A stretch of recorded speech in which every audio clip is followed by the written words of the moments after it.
Hello, ma'am. Hello, everyone. I'm Dr. Neema, Director Unit Head at Fortis Flight Left Rajendra Hospital. So thank Hello. you for inviting me. So let's start. Ma'am, I'm audible? Yes, you are. Okay. So only my health के community page सेहत club के Facebook live पर आप सबका बहुत बहुत स्वागत है। जब तक लोग हमारे साथ जुड़ रहे हैं तब तक मैं एक इंट्रोडक्शन दे देती हूँ। मैम ने अपना इंट्रोडक्शन दे दिया है, बट अब आज हम यहाँ पर क्या बात करने जा रहे हैं, हम क्यों लाइव आए हैं, उसके पीछे का एक कारण है। 4 फरवरी जो है हमारा वर्ल्ड कैंसर डे के रूप में मनाया जाता है, और इसी के साथ हम कोशिश कर रहे हैं कि ओनली माय हेल्थ पर हम ऐसी स्टोरीज को कवर करें और कैंसर के बारे में ज़्यादा से ज़्यादा जानकारी लोगों तक पहुंचाएं। उसी कड़ी में मैम हमारे साथ जुड़ी हैं, और आज हम एक ऐसे कैंसर के बारे में बात करने जा रहे हैं जो फीमेल्स में होने वाला सबसे one of the dangerous cancer है, ओवेरियन कैंसर, यानी कि अंडाशय का कैंसर। तो इस बारे में हम बात करेंगे। बट मैम, आज ही मैं पढ़ रही थी कि एक मेडिकल रिसर्च में बात आई है सामने कि लगभग ईयरली बेसिस पे लगभग 3.25 लाख फीमेल्स को ओवेरियन कैंसर के का ट्रीटमेंट दिया जाता है। इज इट फॉल्स और ट्रू? नहीं, बिल्कुल। अगर ये खबर आई है तो बिल्कुल सही है। 2-3 चीजें फैक्ट्स में बताना चाहूंगी ओवेरियन कैंसर के बारे में। सबसे पहले, ओवेरियन कैंसर सबसे लीथल कैंसर है ऑफ लेडीज, फीमेल्स। सबसे lethal cancer. Second, 70% of women are diagnosed very late stage में हम लोग को पता चलता है इस ओवेरियन कैंसर के बारे में। जितने भी न्यू कैंसर्स हैं फीमेल में, 4% of the cancer will be ovarian cancer in women. Surprisingly इसका अभी तक कोई स्क्रीनिंग टेस्ट नहीं है हमारे पास कि हम उसको स्क्रीन कर सकें या पिकअप कर सकते हैं before it advances to stage 3, stage 4। So ये इंपॉर्टेंट फैक्ट्स हैं।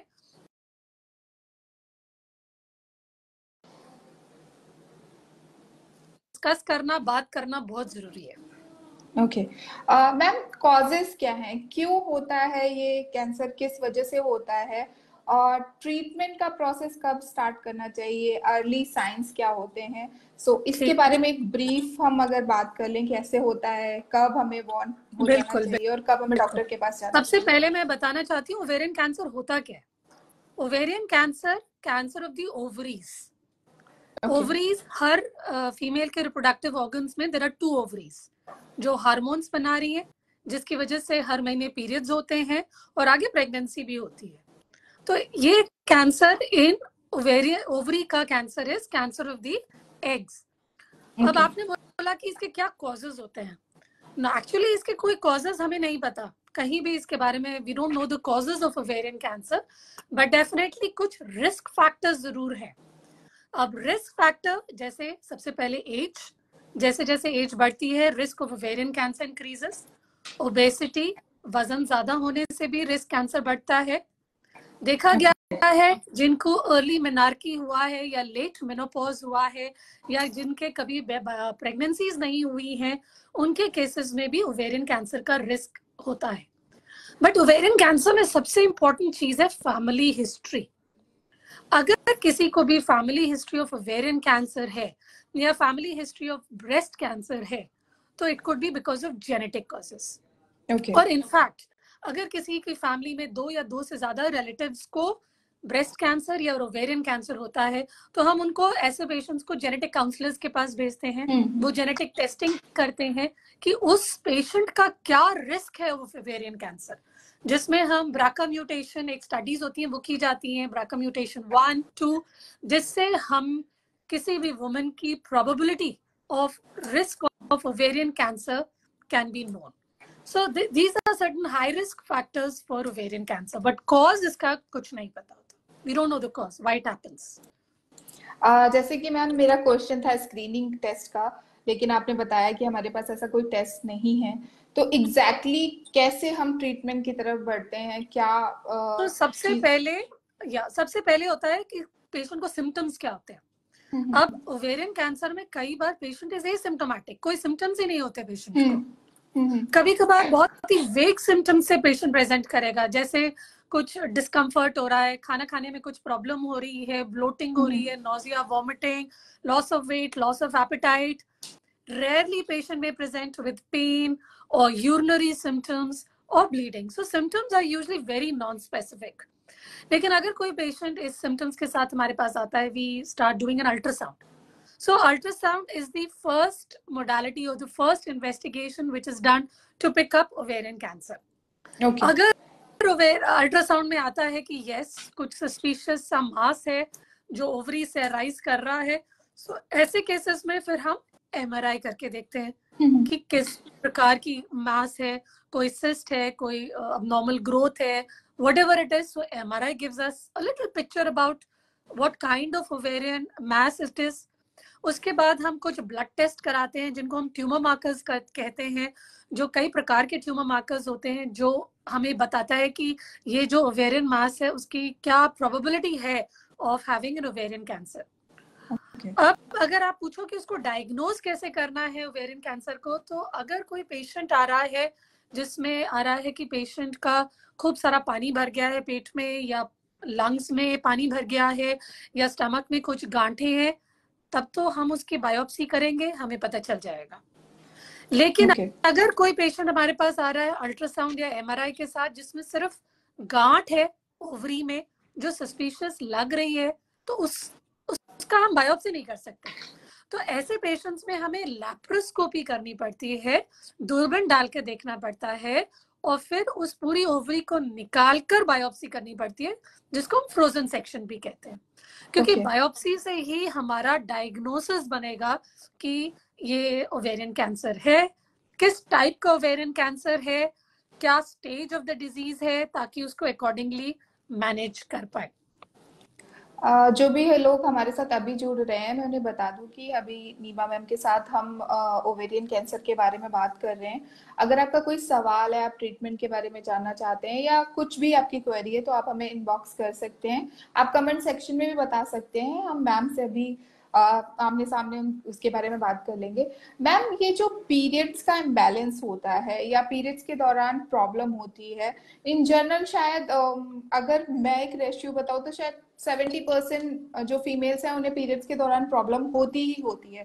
तो क्या ये भी साइन हो सकते हैं कि अगर आपको एक्सट्रीम पेन हो रहा है, ब्लीडिंग हो रही है, या फिर आपको फीवर आ रहा है, कई बार नौसिया हो जाता है, तो ये भी क्या सिम्टम्स हो सकते हैं किसी भी तरीके के कैंसर के बारे में? ओवेरियन के अलावा अगर हम बात करें तो सर्विकल कैंसर भी होता है. तो क्या ये आसपास ये जो हमारे सिम्टम्स हैं ये हमें कुछ सिग्नल देते हैं कि हमें रेगुलर चेकअप कराते रहना चाहिए?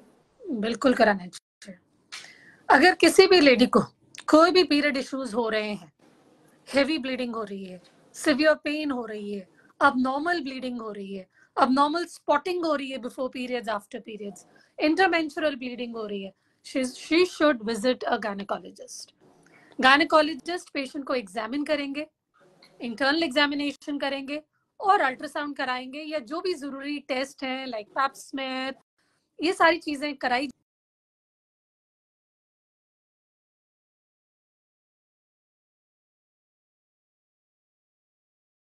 कैंसर का सिम्टम्स है नहीं, बट यस ओवेरियन, अगर हम let's stick to ovarian cancer, but cancer as I said they present with very vague symptoms. ज्यादातर हमें तभी पता चलता है बहुत ही जब एडवांस स्टेज में होता है. सो अगर किसी भी पेशेंट को कोई भी वेग सिम्टम्स हो रहे हैं, at least see a doctor, at least get an ultrasound. Ultrasound will give us a better picture what we are dealing with, और फिर उसको हम फर्दर इन्वेस्टिगेट करके कंफर्म कर सकते हैं कि ये क्या चीज, क्या प्रॉब्लम है. मैम, ये किस एज ग्रुप में कब जो है कि ये हाइपर हो जाता है?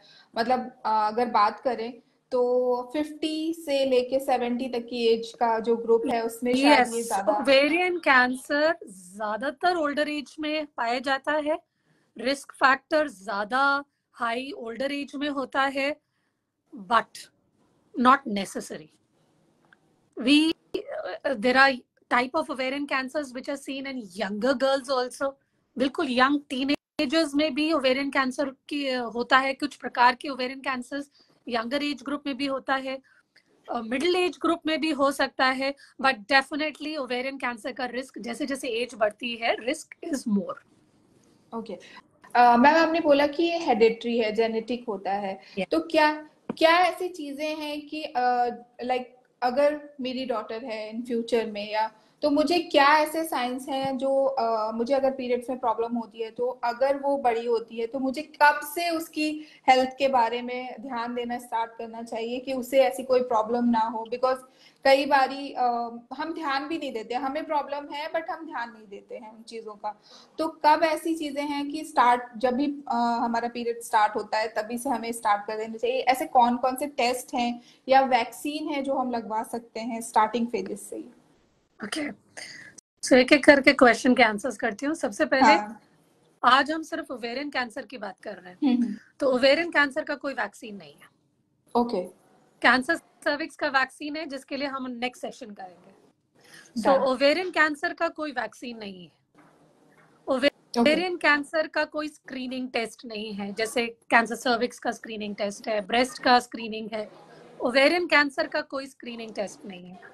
तो जिस तरीके से मैंने बताया कि किसी भी पेशेंट को कोई तकलीफ हो रही है या वेक सिम्टम्स है, रेगुलर ब्लीडिंग है, एटलीस्ट अल्ट्रासाउंड करके उसको हम पिकअप कर सकते हैं। आपका एक क्वेश्चन जो आपने बताया हेरिडिटरी, ये बहुत इंपॉर्टेंट चीज है। अगर किसी की फैमिली हिस्ट्री है ब्रेस्ट कैंसर की या फैमिली हिस्ट्री है ओवेरियन कैंसर की, तो ऐसे पेशेंट्स पर मैंने आपको बताया कि अगर 2 से ज्यादा फर्स्ट डिग्री रिलेटिव्स को ब्रेस्ट या ओवेरियन कैंसर की हिस्ट्री होती है तो हम ऐसे पेशेंट्स को जेनेटिक काउंसलर्स के पास भेजते हैं। वो उनके जेनेटिक टेस्टिंग कराते हैं, कि म्यूटेशन स्टडीज कराते हैं, ये चेक करने के लिए कि इस पर्टिकुलर फैमिली में कोई ऐसा म्यूटेशन तो नहीं है जिसकी वजह से सारे फैमिली मेंबर्स, मिटर्नल साइड, मम्मी, नानी, मौसी की बेटियां, मामियां, इनको कोई ऐसा म्यूटेशन स्टडीज पॉजिटिव तो नहीं है जिसकी वजह से किसी एक लेडी का रिस्क बढ़ जाता है। जी। अब मैं आपको एक चीज बताती हूँ, एक ब्राका म्यूटेशन होता है, ठीक है। अगर हम ये टेस्ट करते हैं किसी फैमिली में जिसकी family history of breast and ovarian cancer है, अगर ब्राका म्यूटेशन पॉजिटिव आ जाए, 2 प्रकार के म्यूटेशन होते हैं, ब्राका 1, ब्राका 2। अगर किसी फैमिली में ब्राका म्यूटेशन पॉजिटिव 1 आ जाए तो ऐसे केसेस में देखा गया है कि BRCA 1 patient positive 39% of women will have ovarian cancer by the age of 70, 39%। और अगर किसी फैमिली में या किसी पेशेंट को ब्राका म्यूटेशन 2 पॉजिटिव आता है तो she is at risk, 17% of women will have risk of will develop ovarian cancer by the age of 70. तो ये एक बहुत इंपॉर्टेंट टेस्ट है प्रिडिक्ट करने का कि किस में ओवेरियन कैंसर हो सकता है। जी। तो हम लोग क्या कर सकते हैं इसके लिए? We can do something, we can prevent it. अगर किसी फैमिली में, अगर मेरे पास एक पेशेंट आ रही है family history of ovarian cancer और उसका टेस्ट पॉजिटिव है, ब्राका 1 पॉजिटिव है या ब्राका 2 पॉजिटिव है, तो उस पेशेंट की 35 इयर्स तक when she has completed her families, मैं ओवरीज निकाल सकती हूँ। Okay, you know that's called prophylactic surgery. मतलब पेशेंट को उस समय कोई तकलीफ नहीं है बट हम प्रोफिलैक्टिकली उन ओवरीज को निकाल रहे हैं। हम उन ओवरीज को निकाल रहे हैं जिनका रिस्क है ओवेरियन कैंसर का by the age of 70। Okay, this is called risk reducing surgery. मतलब आप ओवरीज, अगर किसी फैमिली में ब्राका पॉजिटिव है तो उस पेशेंट का अगर हम ओवरीज निकाल देते हैं ट्यूब्स के साथ तो उसका रिस्क ऑफ ओवेरियन कैंसर को हम कम कर रहे हैं। ओके, हम 100% नेग्लिजिबल तो नहीं कर सकते क्योंकि और भी प्रकार के पेरिटोनियल कैंसर्स होते हैं ये, बट डेफिनेटली ओवेरियन कैंसर का रिस्क हम लोग कम कर रहे हैं। जैसे आपने सुना होगा कि ब्राका पॉजिटिव में लोग अपने ब्रेस्ट भी निकालते हैं। That is also one of the risk reducing surgery, जिसके बारे में हम नेक्स्ट सेशन में बात कर सकते हैं। बट ओवेरियन कैंसर का रिस्क हम रिड्यूस कर सकते हैं by removing the ovaries in those patients who are BRCA positive 1 और 2, उन केसेस में। So they are called risk reducing surgeries. एक और चीज मैं बताना चाहूंगी, how to reduce the risk of ovarian cancer. जी मैम, अगर किसी भी पेशेंट की, नॉर्मल पेशेंट की, किसी की फैमिली हिस्ट्री नहीं है, कुछ भी नहीं है, मेरे पास यूट्रस निकालने के लिए आती है, यूट्रस की सर्जरी करनी है, उसका हिस्टेरेक्टमी प्लान करिए। तो जब हम हिस्टेरेक्टमी करते हैं तो साथ साथ ट्यूब्स भी निकालते हैं, दोनों ट्यूब्स। व्हाई? बिकॉज स्टडीज बताती हैं कि ट्यूब्स, जो ओवेरियन कैंसर जो बनता है वो एक्चुअली ट्यूब से राइज करता है। तो अगर कोई भी पेशेंट है जिसकी मैं हिस्टेरेक्टमी कर रही हूँ, उसका हम साथ साथ ट्यूब्स भी निकाल देते हैं, ताकि उस पेशेंट का भी ओवेरियन कैंसर का रिस्क कम हो सके। So these are two important things by which we can reduce the risk of ovarian cancer. You know? तो ये इम्पोर्टेंट चीज है, क्योंकि जो प्रिवेंट कर सकते हैं उसको करना चाहिए। बाकी अगर किसी को हो जाए तो फिर तो हमको उसको मैनेज करना पड़ेगा। Management of ovarian cancer would depend upon the stage of the disease, किस प्रकार का ओवेरियन कैंसर है। आइडियली तो सर्जरी करनी चाहिए, जिसमें सारा, अगर ओवेरियन कैंसर डायग्नोज हो जाए तो पूरा रेडिकल सर्जरी होती है, जिसमें uterus, tubes, ovaries, lymph nodes, omentum, multiple peritoneal biopsies, ये सारी कंप्लीट सर्जरी होती है which is done by an onco surgeon. And surgery के बाद फिर कीमोथेरेपी भी देनी पड़ती है, and patient is under follow up of medical oncologist so that patient की रिकवरी हो सके। Regular follow ups are usually required for that. Thank you so much ma'am. हमने काफी सारी ऐसी बातें करी हैं जो अभी इंफॉर्मेटिव थी, जो लोगों तक पहुंचनी चाहिए। और इसी के साथ हम अभी अपना एक नेक्स्ट सेशन भी करेंगे, जिसमें हम एक दूसरे कैंसर के बारे में बात करेंगे। आज के लिए ma'am thank you so much, हमारे साथ जुड़ने के लिए थैंक यू सो मच। और हमारे साथ हमें सवाल भेजने के लिए, आपकी कोई क्वेरी है तो आप हमें इनबॉक्स कर सकते हैं, कमेंट बॉक्स पे भी भेज सकते हैं। हम नेक्स्ट सेशन में मैम के साथ वो डिस्कस करेंगे, और अगर आप चाहें तो लाइव जुड़कर भी मैम से बात कर सकते हैं। Thank you so much for this session. Thank you so much ma'am. Thank you everyone. Bye bye.